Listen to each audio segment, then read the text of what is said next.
Hello everyone. आज की video में हम डिस्कस करेंगे time response analysis of first order system for impulse response. Impulse response के लिए बात कर रहे हैं हम। इम्पल्स रिस्पांस के लिए और कौन सा सिस्टम हो जाएगा ये अपना क्लोज्ड लूप सिस्टम में।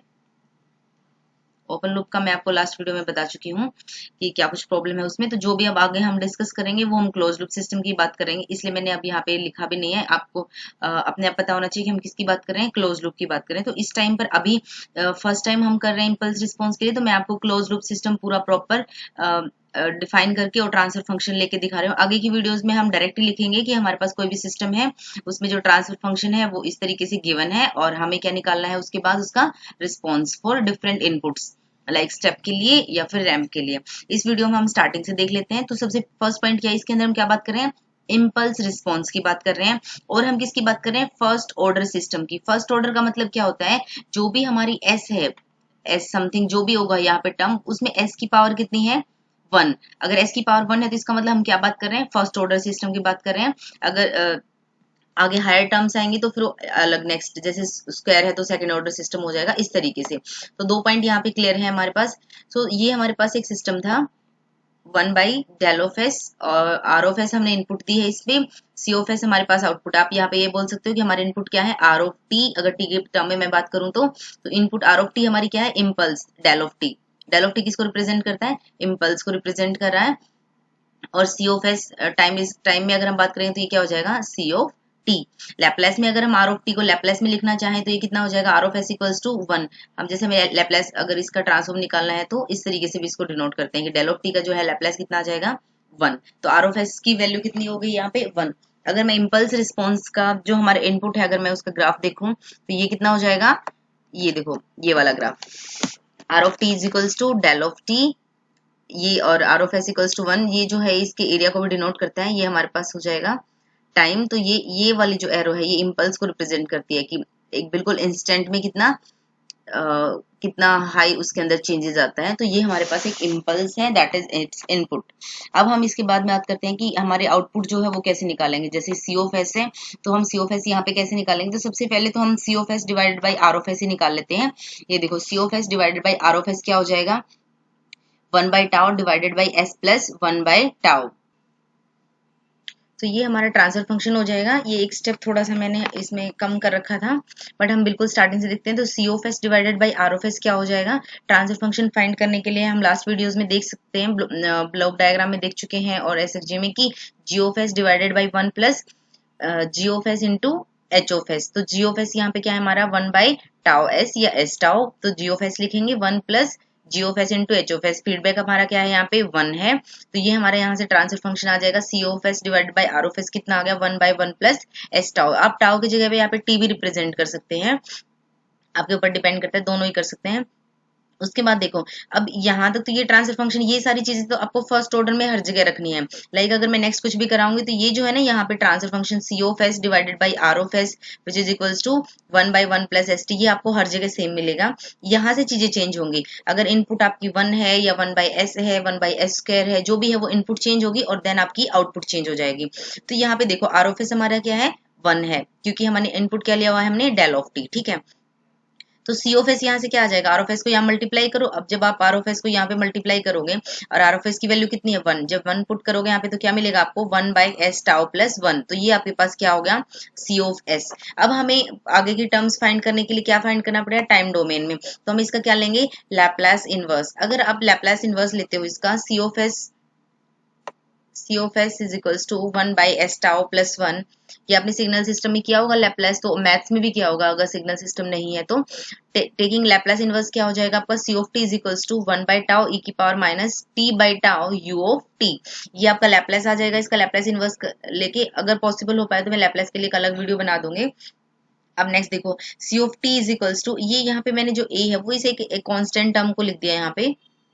आप चाहो तो आप इसको एज इट इज भी लेके चल सकते हो, लेकिन थोड़ी सी सिंप्लिसिटी के लिए ये ए जो है वो मैंने क्या माना है, सिर्फ यहाँ पे कोई भी है वो एक कांस्टेंट है, ठीक है, कोई भी कांस्टेंट होगा। एंड देन ई की power minus t/t T by tau and you of T, और ए आपका हो जाएगा, ये कांस्टेंट है। ठीक है, तो हमारे पास रिस्पॉन्स आ चुका है अब ए इंटू ई की power minus T divided by tau you of T. ठीक है, अब इसमें इम्पल्स रिस्पॉन्स पढ़ने का मेन मोटो क्या है, मैंने लास्ट वीडियो में जो बिल्कुल इंट्रो था उसमें भी बताया कि इम्पल्स हम क्यों पढ़ते हैं, किसी भी सिस्टम की स्टेबिलिटी को डिटरमाइन करने के लिए पढ़ते हैं कि वो सिस्टम स्टेबल होगा नहीं होगा, इस तरीके से। तो जैसे हमारे पास ये रिस्पॉन्स निकल के आया है, आप रिस्पॉन्स का देखोगे कि वो टर्म जो है वो पूरी तरीके से इंटीग्रेबल है या नहीं है। मतलब अगर आपका इम्पल्स रिस्पॉन्स जो है, अगर वो इंटीग्रेबल है, मतलब उसकी जो वैल्यू है वो लेस देन अगर इन्फिनिटी है, तो हम क्या बोलेंगे, जो सिस्टम है वो हमारा स्टेबल हो जाएगा। ये आपको एक दूसरे से लिंक चीजें याद रखनी पड़ेंगी। अगर इम्पल्स रिस्पॉन्स अगर आपका इंटीग्रेबल है, अगर रिस्पॉन्स आपका इंटीग्रेबल है, इसका मतलब उसकी वैल्यू लेस देन इन्फिनिटी है, मतलब उसका जो एरिया है वो डिफाइंड है, तो हम क्या बोलेंगे, सिस्टम क्या हो गया हमारा, स्टेबल हो गया। और अगर हमारा स्टेबल सिस्टम है, इसका मतलब उसके जो ट्रांजिएंट्स हैं वो डाई आउट हो जाएंगे। ये चीजें यहीं से करनी पड़ेंगे आपको। आप कोई भी, अगर आप कोई कंट्रोल सिस्टम है, कुछ भी डिजाइन कर रहे हो, आपको स्टेबिलिटी देखनी है, तो आपको इंपल्स रिस्पॉन्स फाइंड करना पड़ेगा। अब जैसे ये वाला है, इसका ग्राफ हम अगर हम देखें तो देखो एक्सपोनेंशियल ये ई की पावर माइनस टी है, तो एक्सपोनेंशियल इसका डिके है। तो आप देखोगे ये वाला जो ग्राफ है ए वाला, ये इस तरीके से एक्सपोनेंशियली डिके है इसका। ठीक है, इस तरीके से एक ग्राफ जाएगा। तो इसका क्या मतलब हुआ, ये हम एरिया डिफाइन कर सकते हैं, इसका सिस्टम क्या है, इंटीग्रेबल है। इसका मतलब क्या हुआ, इसके जो ट्रांजेंट्स हैं वो डाई आउट हो जाएंगे, मतलब कुछ टाइम के बाद में जो ट्रांजेंट्स हैं वो हट जाएंगे, उसके खत्म हो जाएंगे, और सिस्टम जो है वो हमारा स्टेबल हो जाएगा। अगर हमारा जो इम्पल्स रिस्पॉन्स है फॉर एग्जाम्पल ऐसा आता, इस तरीके से आगे ही जा रहा होता, तो अब क्या ये सिस्टम इंटीग्रेबल है, ये सिस्टम इंटीग्रेबल नहीं है, क्योंकि इसका हम एरिया डिफाइन नहीं कर पाएंगे, तो इन्फिनिटी की तरफ जा रहा है ना इसका। तो आप ग्राफ भी देखोगे, जो एरिया फाइंड करोगे तो इन्फिनिटी होगा। अब ये सिस्टम क्या इंटीग्रेबल नहीं है, इसका मतलब सिस्टम क्या है, स्टेबल नहीं है, तो हमें फिर उसके अंदर चेंजेस करने पड़ेंगे, तो आगे आप वर्क नहीं करोगे। तो इस तरीके से हम कंट्रोल सिस्टम को ऐसे चेक कर सकते हैं, और इम्पल्स रिस्पॉन्स उसमें सबसे ज्यादा इंपॉर्टेंट है। आई थिंक आपको ये पॉइंट क्लियर हो गया होगा कि क्यों ये इतना इंपॉर्टेंट है। ठीक है, उसके बाद में अगर हम बात करें कि इसके स्लोप की बात करते हैं, मतलब टाइम कांस्टेंट क्या है यहाँ पे, अगर हम स्लोप की बात करें तो ये आप देख सकते हो 0.37, ये देखो 0.37 ए। तो हमें ये फाइंड करने के लिए, ये यहाँ पे टाइम कांस्टेंट क्या है, इस चीज को फाइंड करने के लिए हमें क्या करना पड़ेगा, इस ग्राफ में कहीं पर भी स्लोप फाइंड करना पड़ेगा। ग्राफ का कहीं किसी भी पॉइंट पर स्लोप फाइंड करने के लिए हम क्या करेंगे, जो भी हमारा रिस्पॉन्स आया है सी ऑफ टी, इसका डिफरेंशिएशन लेंगे। तो इसका जब हम डिफरेंशिएशन लेंगे D of D T C of T at T equals to zero, जब आप इसको डिफरेंशिएट करेंगे टी इक्वल्स टू जीरो पे, तो आपके पास यहाँ पे टर्म आ जाएगी ए बाई टाओ, और ये टर्म एज इट इज रहेगी ई की पावर। तो टी इक्वल्स टू जीरो पे बात करेंगे तो टी, ये वाली टी जीरो हो जाएगा, इसका मतलब ई की जो पावर है वो जीरो होगी, ई की पावर माइनस जीरो ऐसे वैल्यू, तो पूरी टर्म क्या डिनोट करेगी, वो वन को। तो हमारे पास सिर्फ स्लोप क्या बचेगा, जो आगे वाली टर्म है इसकी माइनस ए बाई टाओ, तो माइनस ए बाई टाओ हमारे पास क्या हो गया, स्लोप हो गया at T equals to zero, जहां पे टाउ किस चीज को रिप्रेजेंट कर रहा है, टाइम कांस्टेंट को रिप्रेजेंट कर रहा है। ठीक है, तो ये हमारे पास क्या हो गया, अगर हम टी इक्वल टू जीरो पे देखें तो ये इसका स्लोप हो जाएगा, टाउ हमारे पास क्या है, टाइम कांस्टेंट। अब अगर पूछा जाए तो टाइम कांस्टेंट क्या होता है, इस चीज को पूछा जाए तो क्या है टाइम कांस्टेंट, अगर मैं डिफाइन करना चाहूँ तो टाइम कांस्टेंट क्या हो जाएगा, जहां पे आपके 63.2% अगर ट्रांजेंट्स डाई आउट हो जाते हैं, उसको हम टाइम कांस्टेंट बोलते हैं। अगर मैं आइडियल की बात करूँ तो आइडियल तो 100% ही ट्रांजेंट डाई आउट होने चाहिए। ये देखो इस तरीके से 100% ही ट्रांजेंट डाई आउट होने चाहिए, लेकिन ये तो पॉसिबल है नहीं। ये वाला जो ग्राफ है एक्चुअली ये टच हो गया यहाँ पे बिल्कुल, क्योंकि ये कर्व यहाँ पे बन नहीं रही थी। अगर आप देखोगे ना तो धीरे धीरे बिल्कुल यहाँ पे ये ऐसे ऐसे चलेगा, इसके बिल्कुल नीचे नीचे जो आपका टी है ऐसे इस तरीके से। तो 100% ट्रांजेंट्स डाई आउट जो होना उसमें बहुत वो पॉसिबल नहीं है। तो हम टाइम कांस्टेंट किस चीज को कंसिडर करते हैं, जहां पे आपके 63.2% ट्रांजेंट्स डाई आउट हो जाए। तो आप ये पॉइंट देखोगे ना, जो यहाँ पे इस पॉइंट पर ये आपका टाइम कांस्टेंट, और इस पॉइंट पर जो है वो आपके 63.2% ट्रांजेंट डाई आउट हो चुके हैं यहाँ पे। तो जो मेजर प्रॉब्लम थी वो जा चुकी है, वो आपका आइडियल टाइम कांस्टेंट होता है। फर्स्ट पॉइंट तो ये क्लियर होना चाहिए आपको। और उसके बाद में जैसे हम सेटलिंग टाइम की बात आएगी वो धीरे धीरे हम बात कर लेंगे, जैसे कि टाइम कांस्टेंट टाओ ले लिया, कहीं पे 2 टाओ भी ले लेते हैं, 4 टाओ भी ले लेते हैं, जहां पे हमें ज्यादा बिल्कुल ज्यादा स्टेबिलिटी चाहिए होती है, ट्रांजेंट्स बिल्कुल ही गायब हो जाएं, बिल्कुल वो वाला पॉइंट। तो अभी सिर्फ हम जो दो इंपॉर्टेंट पॉइंट इसमें हमने पढ़े हैं वो देख लेते हैं। Impulse response of a system describes transient behaviour of a system. First point किसको डिस्क्राइब करता है, ये ट्रांजिएंट बिहेवियर को। In a stable system the transients must die out so that the system can reach to a steady state. Transients die out होंगे तभी तो system transient पे पहुंचेगा।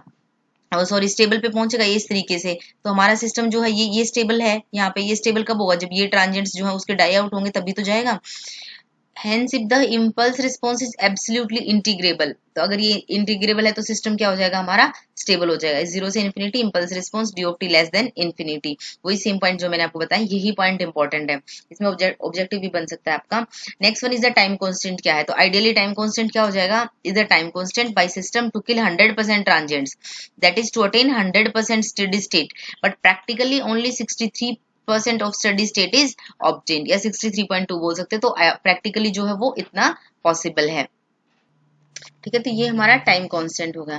ये सारी चीजें जो है वो हमारे ऊपर डिपेंड करती हैं। लाइक 63% है, अगर मान लो मेरा सिस्टम ऐसा है कि उसमें कोई ज्यादा दिक्कत नहीं है, आप इतने लाइक एक टाइम कांस्टेंट है 1 टाउ टाइम कांस्टेंट लेके उसको सेटलिंग टाइम डिक्लेयर करके उसके बाद का जो भी ग्राफ आएगा, लाइक यहाँ पे अगर मेरा टाउ फॉर एग्जाम्पल यहाँ आ रहा है 1 टाउ, इसके बाद का जो भी ग्राफ आएगा तो मैं उसको स्टेबली कंसिडर कर लूंगी। मतलब अगर इतनी एरर को हम अपने सिस्टम, हमारा सिस्टम टॉलरेट कर सकता है, इतनी ज्यादा हमें एक्यूरेसी नहीं चाहिए सिस्टम में, तो हम टाउ ही ले लेंगे उसको। लेकिन कई बार ऐसा हो जाता है कि हम एक्यूरेसी के साथ कॉम्प्रोमाइज नहीं कर सकते, तो कई बार क्या हो जाता है 4 टाउ तक भी लेते हैं, 5 टाउ तक भी लेते हैं। तो इस तरीके से वो एरर बैंड को डिफाइन करता है। लाइक अगर मैं 4 टाउ तक लेते हैं तो उसमें जो है आपकी एक्यूरेसी आ जाएगी अप्रोक्सीमेट 98 के आसपास, 98% एक्यूरेसी आ जाएगी 4 टाउ के अंदर। और अगर आप 5 टाउ की बात करोगे तो उसमें 5 टाउ में जो है वो 99% तक आ जाएगी। ठीक है, तो इस तरीके से ये डिपेंड करता है कि आपका सिस्टम किस तरीके से है और आपको कितनी एक्यूरेसी स्टेबिलिटी चाहिए उसकी, आप कितना टॉलरेट कर सकते हो। ठीक है, तो ये आपका इम्पल्स रिस्पॉन्स हो गया।